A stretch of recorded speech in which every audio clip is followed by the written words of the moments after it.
नमस्कार दोस्तों, राज जी के ट्रिक्स में आपका स्वागत है। दोस्तों, आपकी यूपी लेखपाल परीक्षा की आंसर की आ चुकी है।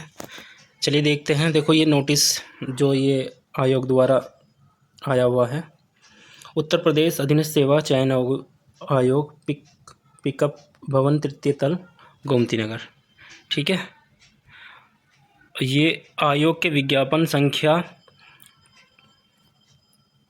02 परीक्षा 2025 लेखपाल परीक्षा के अंतर्गत राजस्व परिषद उत्तर प्रदेश लखनऊ के नियंत्रित लेखपाल के रिक्त पदों पर चयन हेतु मुख्य परीक्षा दिनांक 21/5/2000 को आयोजित की गई थी। ठीक है, और ये उक्त के क्रम में प्रसंगत परीक्षा संबंधित 50 अभ्यर्थियों द्वारा सूचित किया जाता है कि दिनांक 21/5/2026 के संपन्न लिखित परीक्षा प्रोविजनल उत्तर कुंजी वेबसाइट, देखो ये वाली वेबसाइट पे देख सकते हैं। चाहे तो आप मेरे टेलीग्राम से भी इसे डाउनलोड कर सकते हैं। टेलीग्राम का लिंक मेरे कमेंट बॉक्स में होगा। ठीक है, नहीं तो आप इस वेबसाइट पर भी जाकर चेक कर सकते हैं। अपलोड कर दी गई ये सूची उक्त प्रोविजनल उत्तर कुंजी 28/5/2026 आयोग की वेबसाइट पर उपलब्ध रहेगी। 28/5/2026 तक ही रहेगी। इसमें आप अपने आंसर मिला लेंगे। मैं अभी बताऊंगा कौन आंसर की के हिसाब से मैं नीचे क्वेश्चन दिए गए हैं उसके अकॉर्डिंग मैं आपको बताऊँगा भी। नहीं तो जैसे आपका कोई भी क्वेश्चन में डाउट होगा, देखिए आंसर की ये एरिया आपकी पूरी ये मैं बताऊँगा अभी। अब 28/5/2026 तक आयोग की वेबसाइट पर उपलब्ध हो। 28 तारीख तक ही आप जो आपके जो क्वेश्चन है और जो डाउट क्वेश्चन है उसकी जो कंप्लेन कर सकते हैं। ठीक है, चलिए अब इसको थोड़ा देख लेते हैं आंसर की को।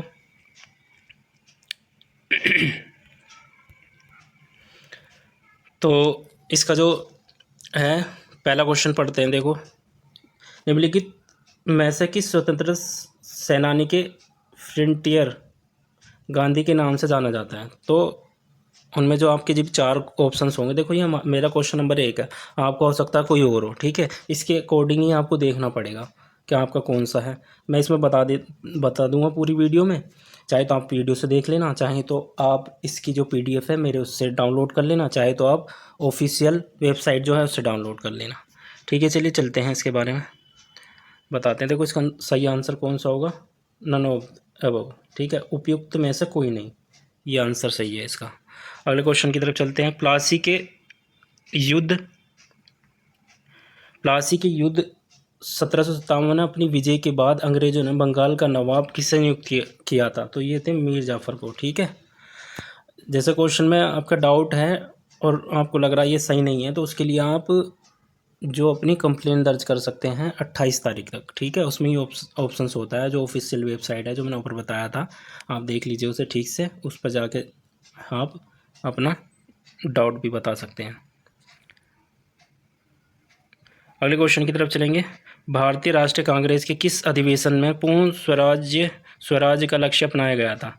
तो कौन से का अपनाया गया था? ये था लाहौर अधिवेशन 1929। ठीक है, अगले क्वेश्चन की तरफ चलेंगे। निम्नलिखित में से कौन ऑल इंडिया फॉरवर्ड ब्लॉक के संस्थापक थे? तो ये थे सुभाष चंद्र बोस। ठीक है, अगले क्वेश्चन की तरफ चलेंगे। स्वतंत्र भारत के दूसरे गवर्नर जनरल कौन थे? तो दूसरे गवर्नर जनरल सी राजगोपालाचारी थे। अगले क्वेश्चन की तरफ चलेंगे। समवर्ती चुनावों, एक राष्ट्र एक चुनाव पर उच्च राष्ट्र स्तरीय समिति का गठन कब किया गया था? तो बताइए कब किया गया था? 2 सितंबर 2023 में। अगले क्वेश्चन की तरफ चलेंगे। निम्नलिखित में से किस भारतीय राज्य की विधायिका एक सदनीय है? तो ये है मध्य प्रदेश, एक सदनीय। अगले क्वेश्चन की तरफ चलेंगे। भारत के संविधान में प्रस्तावना में समाजवादी पंथनिरपेक्ष शब्द किसके माध्यम से जोड़े गए थे? तो ये था 42वां संविधान संशोधन। ठीक है, 1976। अगली क्वेश्चन की तरफ चलेंगे। भारत की संविधान सभा की पहली बैठक की अध्यक्षता किसने की थी? तो इन्होंने करी थी सच्चिदानंद सिन्हा ने। ठीक है, अगले क्वेश्चन की तरफ चलेंगे। 1977 में फखरुद्दीन अली अहमद की मृत्यु के बाद नए राष्ट्रपति चुने जाने तक भारत के कार्यवाहक राष्ट्रपति के रूप में किसने कार्य किया था? तो BD जत्ती ने। ठीक है, इसका ये आंसर हो जाएगा। अगले क्वेश्चन की तरफ चलेंगे। निम्नलिखित में से किसको दुनिया के एकमात्र तैरते हुए राष्ट्रीय उद्यान के रूप में जाना जाता है? तो किसे जाना जाता है? ये है केइबुल लामजाओ राष्ट्रीय उद्यान। ठीक है, अगले क्वेश्चन की तरफ चलेंगे। निम्नलिखित में से निम्नलिखित में से कौन सी नदी को चंद्रभागा के नाम से भी जाना जाता है? तो ये चेनाब नदी को जाना जाता है। अगले क्वेश्चन की तरफ चलेंगे। भारत के पूर्वी तट पर उत्तर से दक्षिण की ओर निम्नलिखित पत्तनों को क्रम में व्यवस्थित कीजिए। तो इसका है पहले 4 नंबर आएगा यानी हल्दिया, फिर 1 नंबर आएगा पारादीप, फिर 2 नंबर आएगा विशाखापत्तनम, फिर आएगा तीसरे नंबर पर चेन्नई। तो ठीक है, ये क्रम ठीक होगा इसका, इसे देख लो आप ध्यान से, इस तरीके से लगा रखा होगा आपने, तो ठीक है।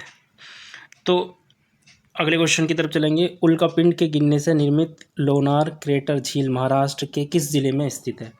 उल्कापिंड के गिरने से निर्मित लानोर क्रेटर झील महाराष्ट्र के किस जिले में है? तो यह बुलढाणा। अगले क्वेश्चन की तरफ चलेंगे। निम्नलिखित में से किसने भूगोल में रुको और जाओ निश्चयवाद नामक संकल्पना प्रस्तुत की? तो ये थे ग्रिफिथ टेलर। अगले क्वेश्चन की तरफ चलेंगे। भारत की योजना आयोग की स्थापना कब हुई थी? तो ये कब हुई थी? ये हुई थी मार्च 1950 में। स्वभाव स्वच्छता संस्कार स्वच्छता 2024 अभियान चुनौतीपूर्ण और सर्वाधिक गंदे स्थानों में परिवर्तन के लिए 3 प्रमुख स्थानों पर आधारित है। निम्नलिखित में से कौन सा इन स्थानों में से एक नहीं है? तो इनमें से कौन नहीं है? तो यह सफाई का संचार नहीं है, इसका सही उत्तर ये होगा। राष्ट्रीय ग्रामीण पेयजल कार्यक्रम NRDWP किस वर्ष में शुरू किया गया था? तो ये 2009 में शुरू किया गया था। अगले क्वेश्चन की तरफ चलेंगे। रेपो दर वह दर है जिस पर भारतीय रिजर्व बैंक RBI वाणिज्य बैंकों को निम्न में से धन उधार देता है? तो सरकारी प्रतिभूतियाँ, ठीक है, तो ये होगा सरकारी प्रतिभूतियाँ, इसका सही आंसर। अगले क्वेश्चन की तरफ चलेंगे। कौन सा नवीकरणीय ऊर्जा कार्यक्रम विशेष रूप से ग्रामीण क्षेत्रों में पारिवारिक प्रकार के बायोगैस संयंत्रों का समर्थन करता है? तो यह, इसका सही आंसर क्या है? इसका राष्ट्रीय बायोगैस और खाद्य प्रबंधन कार्यक्रम। अगले क्वेश्चन की तरफ चलेंगे। निम्नलिखित में से किस युग्म को गलत मेल है? तो मनरेगा 1999, ठीक है, ये वाला गलत होगा इसका। आप देख लेना आपका कौन सा आंसर इसमें सही है ABCD में से, ठीक है, फिर उसके अकॉर्डिंग अपने नंबर देख लेना। राष्ट्रीय पंचायती राज दिवस NPRD 2025 का राष्ट्रीय कार्यक्रम किस ग्राम पंचायत में आयोजित किया गया था? तो ये है लोहोना उत्तर ग्राम पंचायत मधुबनी बिहार में, ठीक है, ये बिहार में। अगले क्वेश्चन की तरफ चलेंगे। गरीबी और समानता संबंधी संक्षिप्त रिपोर्ट PEB निम्नलिखित में से किस संगठन द्वारा जारी किया जाती है? तो यह है विश्व बैंक। अगले क्वेश्चन की तरफ चलेंगे।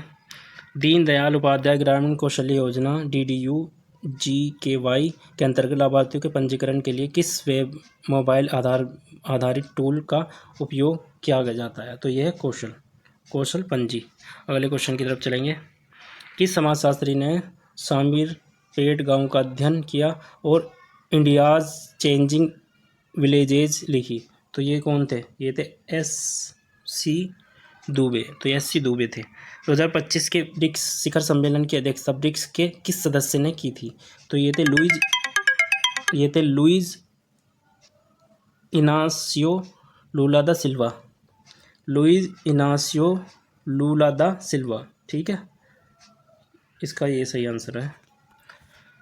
तो पार्टियों का 26वां सम्मेलन COP 26 जिसका ध्यान सतत विकास पर केंद्रित था, किस शहर में आयोजित किया गया था? तो ये था ग्लासगो, यूनाइटेड किंगडम, ठीक है। अगले क्वेश्चन की तरफ चलेंगे। ICC महिला इमर्जिंग नेशन ट्रॉफी 2025 किस देश ने जीती? तो ये थी थाईलैंड। अगले क्वेश्चन की तरफ चलेंगे। उभरते विज्ञान प्रौद्योगिकी और नवाचार सम्मेलन ESTIC 2026 के उद्घाटन के दौरान नवंबर 2025 में कौन सी योजना शुरू की गई थी? तो ये थी अनुसंधान विकास और नवाचार RDI योजना, ठीक है। अगले क्वेश्चन की तरफ चलेंगे। इंडिया आई इम्पैक्ट शिखर सम्मेलन 2026 में मानव केंद्रीय दृष्टिकोण MANAV मानव संक्षिप्ताक्षर में समाहित किया गया था। अक्षर N का क्या अर्थ है? तो अक्षर N का अर्थ क्या है जी? राष्ट्रीय संप्रभुता, नेशनल सोवरेंटी, ठीक है, ये इसका सही आंसर है। तो निम्नलिखित में से कौन सा सूर्य का अध्ययन करने वाला भारत का पहला अंतरिक्ष आधारित मिशन है? तो आदित्य L1। ठीक है, आदित्य L1। अगले क्वेश्चन की तरफ चलेंगे। भारत की पहली MWH scale vanadium redox flow battery VRFB system का उद्घाटन कहाँ किया गया था? तो ये किया गया था NTPC नेत्रा ग्रेटर नोएडा में। अगले क्वेश्चन की तरफ चलेंगे। ब्लॉकचेन प्रौद्योगिकी के बारे में निम्नलिखित में से कौन सा कथन सटीक है? तो बिल्कुल सही आंसर क्या होगा? यह है एक डिस्ट्रीब्यूटेड लेजर जिसमें रिकॉर्डों के बाद में बदलना कठिन होता है। ठीक है, ये सही आंसर हो जाएगा इसका। कौन से अंतरिक्ष मिशन ने सबसे पहले मानवों को चंद्रमा पर सफलतापूर्वक उतारा? तो जो भी आपके ऑप्शन होंगे तो उनमें से कोई भी नहीं, ये आंसर का सही जवाब हो जाएगा। DNA फिंगर प्रिंटिंग की तकनीकी को प्रारंभ किसके द्वारा विकसित किया गया? तो ये होगा एलेक जेफरिन द्वारा। ठीक है, इसको थोड़ा जल्दी जल्दी पढ़ूंगा मैं ताकि आपका समय बच सके। अगले क्वेश्चन की तरफ चलेंगे।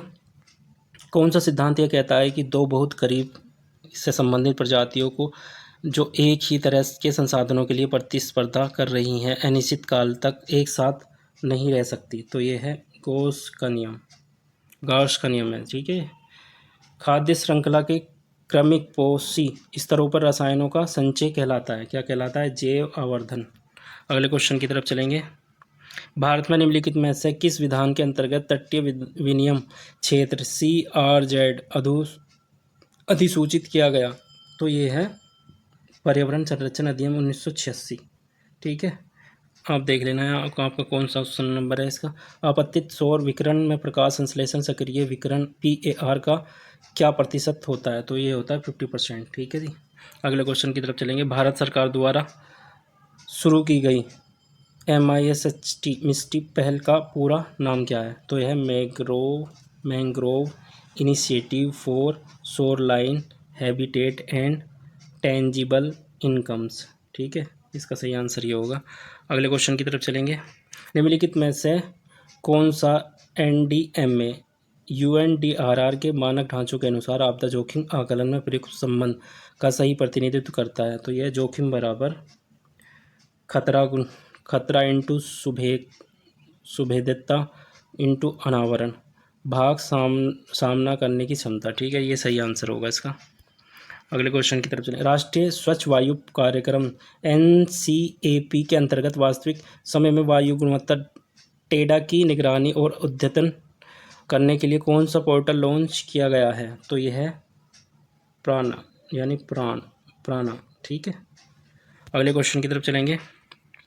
आपदा प्रबंध अधिनियम 2005 की किस धारा के अंतर्गत राष्ट्रीय आपदा प्रबंध प्राधिकरण NDMA का गठन किया गया? तो ये धारा 3, ये हो गया धारा 3। अगले क्वेश्चन की तरफ चलेंगे। क्रिस्टोन प्रजाति शब्द किसने गढ़ा था? तो किसने गढ़ा था? ये रॉबर्ट T पेन ने। अगले क्वेश्चन की तरफ चलेंगे।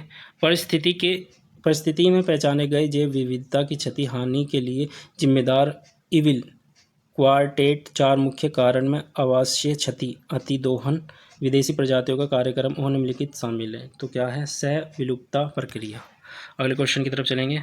अभी देखो मैथ के क्वेश्चन आ गए। ठीक है,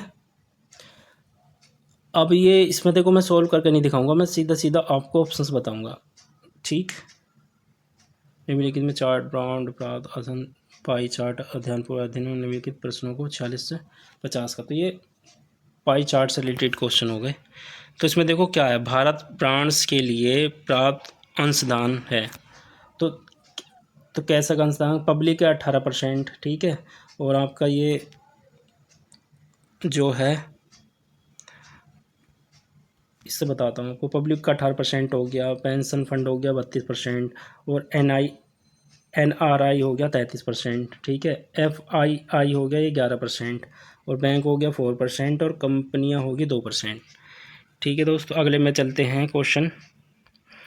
यदि NRI द्वारा निवेश 8,000 करोड़ तो कंपनियों और FII द्वारा भारत बॉन्ड्स में संयुक्त निवेश है, उपयुक्त में से कोई नहीं। तो जो सही आंसर हो जाएगा कौन सा हो जाएगा?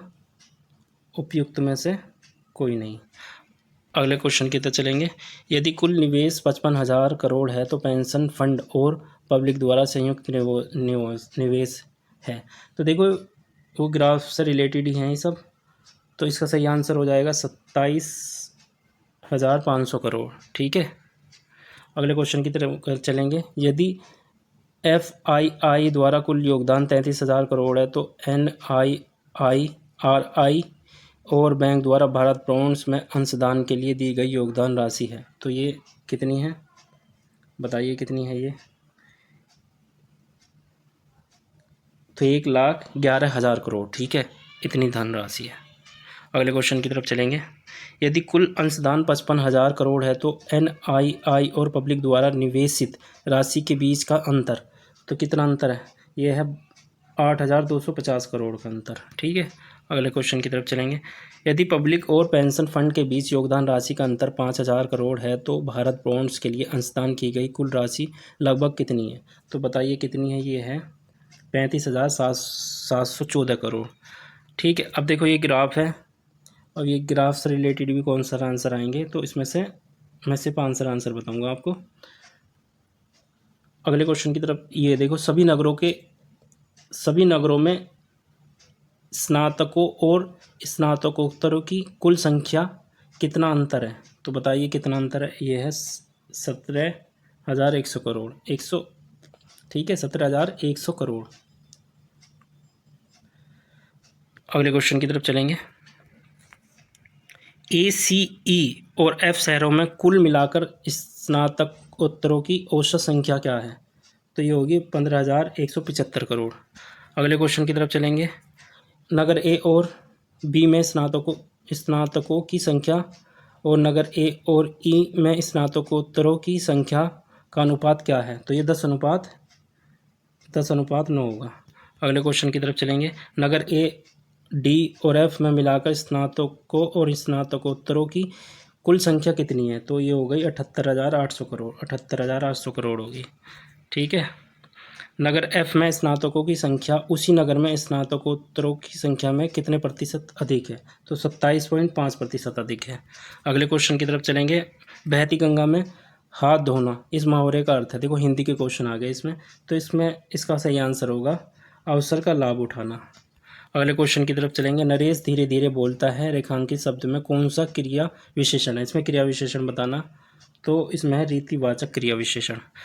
निम्नलिखित में से कौन सा विलोम शब्द युग्म सही नहीं है, तो इस तुम्हारे 4 ऑप्शंस होंगे, इसमें से ये नहीं है, उपकार अनुचित। ठीक, अगले क्वेश्चन की तरफ चलेंगे।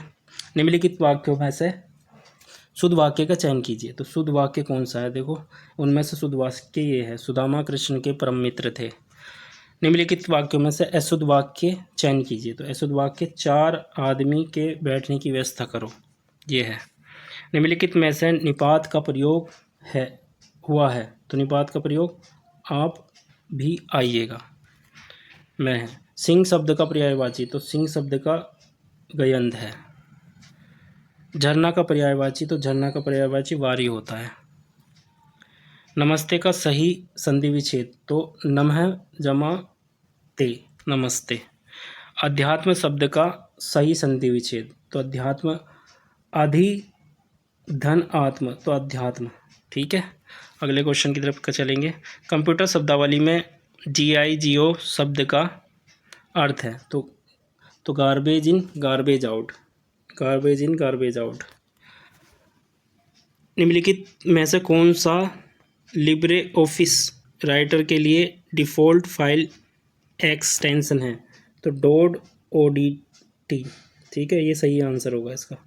अगले क्वेश्चन की तरफ चलेंगे। डॉक्यूमेंट के मार्जिन में संशोधन दिखाने के लिए माइक्रोसॉफ्ट वर्ड में कौन सा फीचर उपयोग किया गया है, तो ये है बैलून। अगले क्वेश्चन की तरफ चलेंगे। सिस्टम स्टार्टअप के दौरान ब्लूस्ट्रैप लोडर द्वारा डिस्क के किस पार्ट को एक्सेस किया जाता है, तो ये है ब्लॉक 0। ये क्या हो गया, ब्लॉक 0 को किया जाता है। अगले क्वेश्चन की तरफ चलेंगे। ब्लूटूथ तकनीक का नाम किस ऐतिहासिक व्यक्ति के नाम पर रखा गया, तो हेरोल्ड, तो है हेरोल्ड ब्लाटेंड। ठीक है, हेरोल्ड ब्लाटेंड। कौन सा हेडूप यूटिलिटी RDBMS और HDFS के बीच संरचित डेटा ट्रांसफ़र करता है, तो यह है स्क्यूब, ठीक है, स्कूब, स्क्यूब, ठीक है, ये सही आंसर होगा। अगले क्वेश्चन की तरफ चलेंगे। MS पावर पॉइंट में बैक स्टेज व्यू किस टैब के माध्यम से एक्सेस किया जाता है? तो ये फाइल। अगले question, multi MULTICS operator system के प्रोग्रामिंग भाषा को लिखा गया है? तो ये आएगा PL/I। अगले क्वेश्चन की तरफ चलेंगे। निम्नलिखित में से कौन सी वेब पेज बनाने के लिए उपयोग की जाने वाली मानक फ्रंट एंड मार्कअप भाषा है? तो HTML है। अगले क्वेश्चन की तरफ, यूनिवेक का पूरा नाम क्या है? यूनिवर्सल ऑटोमेटिक कंप्यूटर, ठीक है, ये इसका सही जवाब होगा। अगले क्वेश्चन की तरफ चलेंगे। माइक्रोसॉफ्ट वर्ड में मार्क सिटेनियो डायलॉग बॉक्स खोलने वाला कीबोर्ड शॉर्टकट कौन सा है? तो ये ऑल्ट शिफ्ट I, ठीक है, ये है इसका वो सही आंसर। MS पावर पॉइंट का आविष्कार किसने किया? तो ये रॉबर्ट गैस्किन्स और डेनिस ऑस्टिन ने किया था, ठीक है, सही जवाब ये होगा। अगले क्वेश्चन की तरफ चलेंगे। निम्नलिखित में से कौन सा ऑपरेटिंग सिस्टम का घटक नहीं है? तो ये है कंपाइलर, ये ऑपरेटिंग सिस्टम का घटक नहीं है। माइक्रोसॉफ्ट एक्सेल में Ctrl+5 का क्या कार्य है? तो ये है स्ट्राइक थ्रू फॉर्मेटिंग लागू करें या हटाएं, ठीक है, इसका सही जवाब ये होगा। अगले क्वेश्चन की तरफ चलेंगे। माइक्रोसॉफ्ट एक्सेल में कनेक्शंस कमांड किस टैब के अंतर्गत पाया जाता है? तो यह डेटा, सही जवाब इसका डेटा होगा। अगले क्वेश्चन की तरफ चलेंगे। निम्नलिखित में से कौन सा उपन्यास मुंशी प्रेमचंद द्वारा नहीं लिखा गया? तो ये आनंद मठ नहीं था। दुधवा राष्ट्रीय उद्यान उत्तर प्रदेश के किस जिले में स्थित है? तो ये लखीमपुर खीरी में स्थित है। उत्तर प्रदेश के बाराबंकी जिले में स्थित तेव शरीफ दरगाह निम्नलिखित में से किस सूफी संत के से संबंधित है? यो है हाजी वारिस अली शाह की दरगाह, ठीक है। किस महाजनपद की राजधानी मथुरा थी? तो ये सूरसेन की थी। अगले क्वेश्चन की तरफ। कुंवर दिग्विजय सिंह बाराबंकी उत्तर प्रदेश के एक प्रसिद्ध खिलाड़ी किस खेल से संबंधित थे? तो ये हॉकी से थे। अगले क्वेश्चन की तरफ चलेंगे। उत्तर प्रदेश पुलिस द्वारा लॉन्च किए गए त्रिनेत्र 2.0 एप्लीकेशन के संबंध में निम्नलिखित कथनों में से विचार कीजिए।